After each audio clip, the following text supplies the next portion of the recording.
Mainit na balita sa Cagayan de Oro City. Nagkagulo ngayong umaga matapos sa pilitang pasukin ng mga hindi pa nakikilalang tao ang opisina ng Cagayan de Oro Water District at kunin ang ilang dokumento sa harap mismo ng publiko.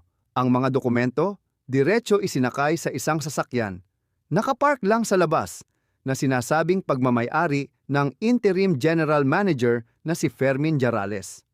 Ang nakakagulantang na insidenteng ito ay nangyari ilang araw lang matapos iutos ng korte sa CDO na itigil ng Local Water Utilities Administration, LWA, ang panghihimasok nila sa pamamahala ng COWD.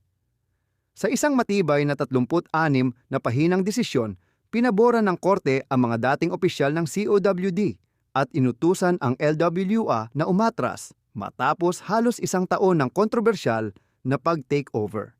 Epektibo agad, bawal na pumasok ang mga interim officials. Ayon kay Dr.